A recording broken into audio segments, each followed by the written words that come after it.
और गुंडों की जगह जेल होती है। आप मेरा और अखिलेश जी का झगड़ा कराना चाहते हैं? आदमी का इलाज करने के योगी आदित्यनाथ कह रहे हैं कि और ये तो उनको कहो कि उत्तर प्रदेश से महाराष्ट्र चले जाएं। मुझे तो सड़कों पे संघर्ष करना है। और उन बच्चों के साथ क्या हुआ? कोई बाबा निकल के आया क्या आगे? देखा आपने? किसी बाबा ने आके कहा, समझाया अपने भक्तों को, या वहां गए हो कि भाई मैं आपके लिए खड़ा हूं? तो इन बाबाओं के चक्कर में जितना हमारे लोग पड़ेंगे, एक बाबा ने तो कह दिया कि मोक्ष मिल जाएगा मरने वालों को, इस तरह का अपमान। तो इनके चक्कर में ज्यादा पड़ोगे तो वही मिलता रहेगा जो आजादी से पहले मिल रहा था। हमारी हिम्मत तोड़ना चाहते हैं, इनसे नहीं हम टूटने वाले। हम तो वो है जिन्होंने जेलें काटी, वो काहे को डरे इन सब चीजों से? ये तो होंगे ही, जैसे हमारी शक्ति बढ़ेगी। देखो हमला किस पे होता है? रोकोगे जिसके पास सोल्यूशन होता है। हम पे समस्याएं थोड़ी है, हम पे सोल्यूशन है। और हमने करके भी दिखाया कई जगह कि भाई दलितों को मत मारो ऐसे हाथ फैला के, मुझे मार लो। प्राइम मिनिस्टर होके बाद कहा है किसने ऐसी बात? पिछड़े वर्ग के लोगों में भी कुछ लोग संघी मानसिकता के लोग हैं। अभी उनको तैयार करना पड़ेगा, जब ये बदलाव होगा। ऐसे बदलाव नहीं होता। अभी उनकी राजनीतिक शक्ति बढ़ी हुई है तो लोग उनकी तरफ ज्यादा जा रहे हैं। लेकिन मैं ये नहीं कहता इससे पूरा समाज गलत हो सकता, मैं इससे सहमत नहीं। सर लगातार इस तरह की घटनाएं हो, जैसे शेड्यूल कास्ट के भी कुछ लोग मनुवादी पार्टियों में हैं, तो इसका मतलब ये थोड़ी पूरा शेड्यूल कास्ट स्वस्थ आजादी की सांस ले रहा है, ऐसा नहीं। जी सर, लगातार इस तरह की घटनाएं आपने गिनाई हैं। इसी बीच में तमाम बाबा इस तरह के नैरेटिव चलाते हैं कि जात पात की करो मिटाई, हम सब हिंदू भाई भाई। तो ये जो पूरी पॉलिटिक्स हो रही है, इस पर क्या कहें? देखिए, मथुरा के बाबाओं को तो नहीं दिखा उनके यहाँ किस तरह का अन्याय हो गया। बघेल साहब, वासुदेव बघेल की हत्या कर दी गई और गोली चला दी गई जहां हमारी गाड़ियों पर पथराव हुआ उस क्षेत्र में। और उन बच्चों के साथ क्या हुआ? कोई बाबा निकल के आया क्या आगे? देखा आपने? किसी बाबा ने आके कहा, समझाया अपने भक्तों को, या वहां गए हो कि भाई मैं आपके लिए खड़ा हूं? तो इन बाबाओं के चक्कर में जितना हमारे लोग पड़ेंगे, एक बाबा ने तो कह दिया कि मोक्ष मिल जाएगा मरने वालों को, इस तरह का अपमान। तो इनके चक्कर में ज्यादा पड़ोगे तो वही मिलता रहेगा जो आजादी से पहले मिल रहा था। अपना पढ़ो लिखो और आगे बढ़ो। चंद्रशेखर जी, उड़ीसा वाले प्रकरण पे एबीवीपी का आधिकारिक बयान आया है और सीधे तौर पे कहना है कि आप लीपापोती करना चाहते हैं और आपका जो एक्सपोज्ड है उसको कहा है कि ये बेबुनियाद आरोप है, ऐसा कुछ नहीं है। नहीं, मैंने तो वहां के बहुत सारे अखबार पढ़े, सब में लिखा हुआ है, गोली तक की बात लिखी हुई है। तो एबीपी ने आपको क्या कान में क्या, मुझे तो नहीं पता है। आप मुझे कोई आधिकारिक पोस्ट दिखाओगे तो मैं उसका जवाब दूंगा। ये आधिकारिक पोस्ट आपके पास होगी, मेरे पास जब आएगी मैं अपनी तरफ से जवाब दे दूंगा। ये लोग मुझे मिलते रहते हैं बेचारे। आप पे हो रहे जानलेवा हमले का जिम्मेदार कौन है? नहीं, वो मुझ पे नहीं हो रहे हैं, वो उस संवैधानिक व्यवस्था पे हो रहे हैं जिसने मुझ जैसे लोगों को संवैधानिक अधिकारों के जरिए बोलने का अधिकार दिया। और वो हमारी हिम्मत तोड़ना चाहते हैं, इनसे नहीं हम टूटने वाले। हम तो वो है जिन्होंने जेलें काटी, वो काहे को डरे इन सब चीजों से? ये तो होंगे ही, जैसे हमारी शक्ति बढ़ेगी। देखो हमला किस पे होता है? रोकोगे जिसके पास सोल्यूशन होता है। हम पे समस्याएं थोड़ी है, हम पे सोल्यूशन है। और हमने करके भी दिखाया कई जगह। अब देखो उस बेटिया की शादी हो रही नहीं हो रही है, समाज से हमने अपील की थी तो एक परिवार भी आ गया है। मैं प्रशासन से मांग करता हूं, पुलिस से, कि उनकी सुरक्षा सुनिश्चित करें। और कल ही आज ही मैंने सुना कि एक परिवार जाके, एक संगठन जाके उनको 1.25 लाख रुपए की मदद भी करके आया। मैं और अपील करता हूं कि उन परिवारों का एक पैसा नहीं लगना चाहिए, सब अपने आप जिम्मेदारी उठा के समाज करे। और मैं पिछड़े वर्ग के अपने बहुजन समाज के सब भाइयों से कहूंगा, वहां के यादव समाज के लोगों से कहूंगा कि वो भी इसमें योगदान करें, आगे बढ़े। जो कुछ लोगों ने कर दिया उसको खाई को पाटने काम करें।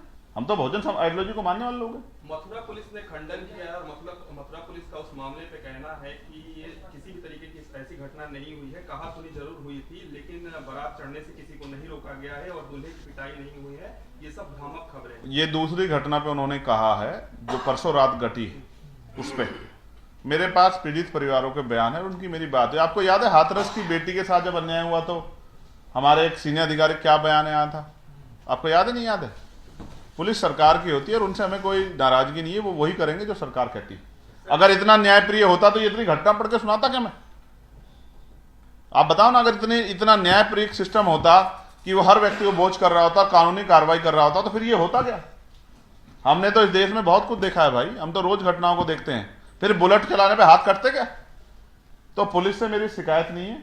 नाराजगी उस दिन इस बात की थी कि अगर पुलिस के रहते हमले हो रहे हैं तो फिर पुलिस के लिए चिंता है। आप ये भी जानो कि पुलिस हमसे कह रही है इस रास्ते से मत जाओ, यानी कि उनको भी विश्वास है कि इस रास्ते जाएंगे नुकसान हो सकता है। सर जैसे कि एक पॉलिटिकल सवाल है कि बसपा प्रमुख मायावती ने पहले आकाश के ससुर को हटाया, फिर आकाश को दायित्व से मुक्त किया, अब अपने भाई को जो नेशनल कोऑर्डिनेटर आनंद कुमार को बनाया था उनको भी पद से मुक्त कर दिया है, नेशनल कोऑर्डिनेटर के पद से।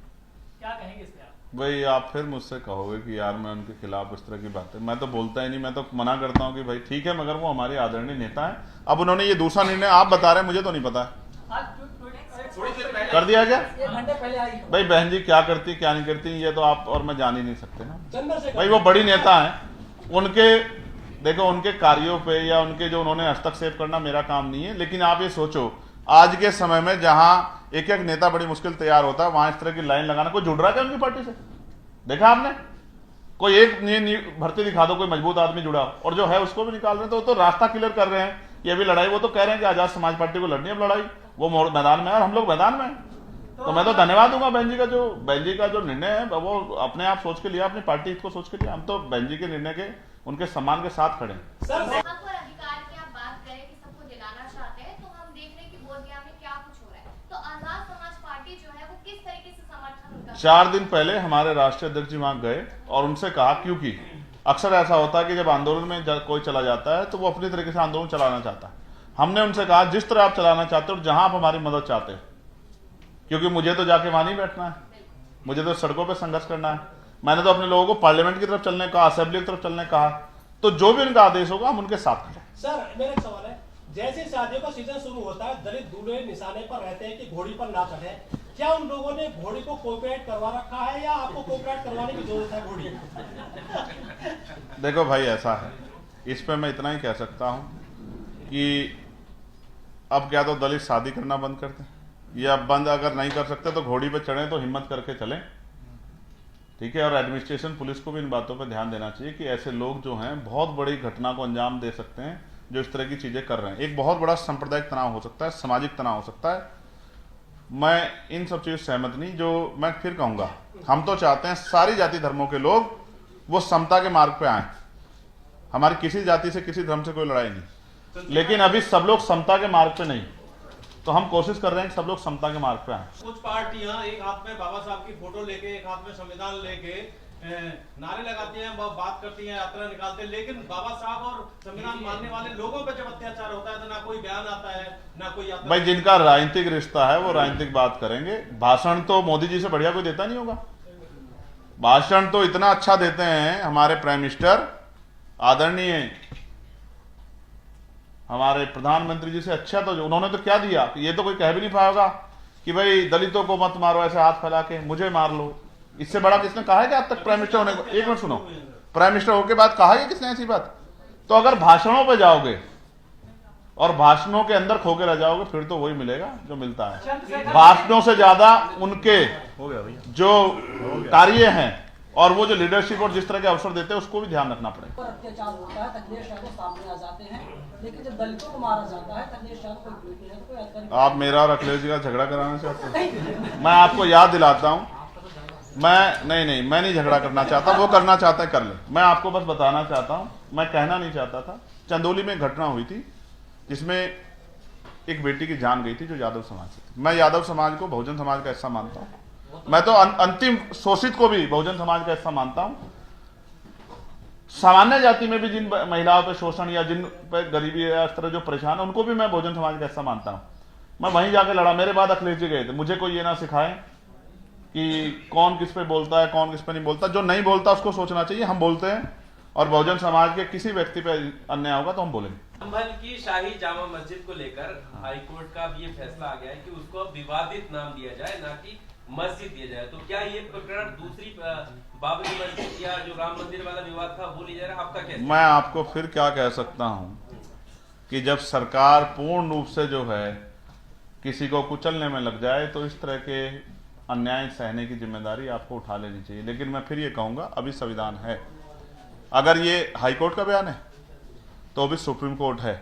हम सुप्रीम कोर्ट में हमारे साथी जो प्रयास कर रहे हैं वो सुप्रीम कोर्ट में भी जाएंगे, मुझे विश्वास है। और अगर वहां से न्याय नहीं मिलेगा तो मुझे लगता है सुप्रीम कोर्ट से न्याय मिलेगा। और बाकी संघर्ष का रास्ता हमें नहीं छोड़ना चाहिए।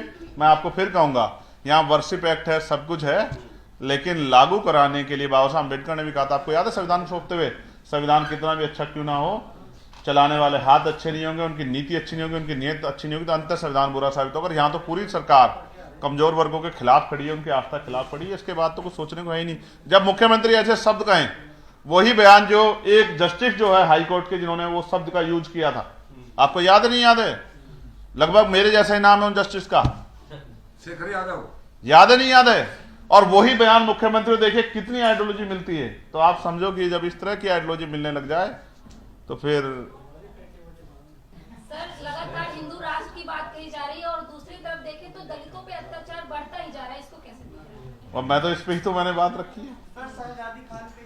आबू आदमी का इलाज करने के योगी आदित्यनाथ कह रहे हैं कि औरंगजेब को तो उनको कहो कि उत्तर प्रदेश से महाराष्ट्र चले जाएं। सर आखिरी सवाल मेरा, सर आपने कहा जातिवादी गुंडे, नया शब्द आपने बता दिया है, वो अखबार वाले लिखते हैं दबंग। ये दबंग जो नया शब्द आया है इसको किस तरह देखते हैं आप? दबंग हिंदी कुछ मीडिया नहीं है।